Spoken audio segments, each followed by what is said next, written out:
નમસ્કાર મિત્રો, જણાવતા ઘણો આનંદ થાય છે. કાકડકુઈ વિદ્યા ભારતી સ્કૂલની અંદર અમે આજે આવ્યા છીએ.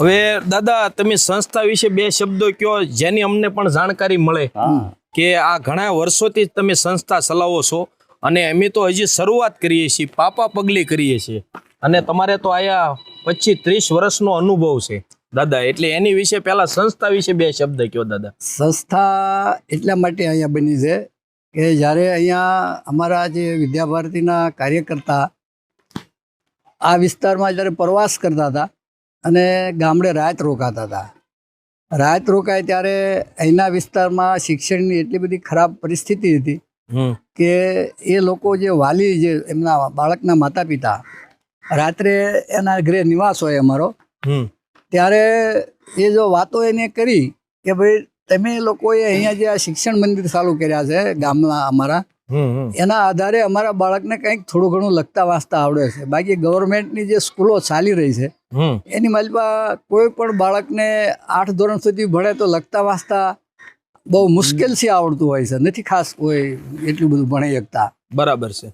ઘણી વખત શિક્ષકો ન હોય, ઘણી વખત શિક્ષકો હોય તો બાળક પણ સ્કૂલે ન ગયું હોય, વાલી બધા ખેતરમાં કામે મજૂરી કરવા ગયા હોય, બરાબર, બાળક એકલું હોય, ઘરે ધ્યાન કોઈ આપનારું ન હોય. હા બરાબર છે. એટલે તમે અહીંયા આવ્યા છો એટલે તમારા જે કાર્યકર્તા જે અહીંયા અમને અમારા બાળકને ભણાવવા આવ્યા છે, જે તમે શિક્ષક મૂક્યા છે, એ શિક્ષક અમારા બાળકને ઘરે ઘરેથી બોલાવી જાય છે અને ગામના પાદર ઓટલો હોય કે કોઈ સબૂતરો હોય કે કોઈ કાંઈ પણ જે જગ્યા હોય છે ઝાડ નીચે પણ એ બાળકોને ભેગા કરીને ભણાવે છે અને રમાડે છે. હા બરાબર છે. એટલે એનાથી બાળકને ઘણાને ભણવાનું પણ ખૂબ સરળ થયું છે અને થોડું આવડ્યું છે. બરાબર દાદા.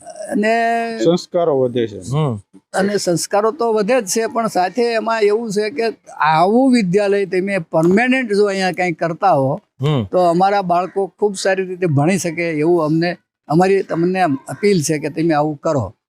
તો અમારા અહીંના કાર્યકર્તા તરીકે એ વખતે મુખ્ય વિદ્યા ભારતીની જવાબદારી આશાબેન થાનકીની હતી, જામનગરના મૂળ નિવાસી છે. બરાબર. તો આશાબેનને મને એવું થયું કે આપણે અહીંયા આવું વિદ્યાલય કરવું જોઈએ. હરેશભાઈ રાવલ કરીને અમારા એક સંઘના કાર્યકર્તા છે, એ લોકોના વિચાર આવ્યો કે આપણે વિદ્યાલય બનાવીએ અને એમને આપણને કીધું કે અહીંયા બનાવવું છે. એટલે એ સમયે શું હતું કે અહીંયા જમીનની કિંમત બહુ સસ્તી હતી. હા બરાબર છે. એટલે આ જમીન આપણને 35 એકર જમીનનો જે પ્લોટ મળ્યો છે એ બહુ સસ્તા ભાવમાં મળેલો છે એ સમયે. બરાબર. આટલી બધી જરૂર નહોતી પણ મળતો હતો તો લઈ લીધેલો. હા બરાબર છે. પણ ધીરે ધીરે એમાં વિદ્યાલય ઊભું કર્યું, છાત્રાલય બનાવ્યા અને બાળકોને નિવાસી શાળા બનાવી અને મેં અહીંયા શરૂઆત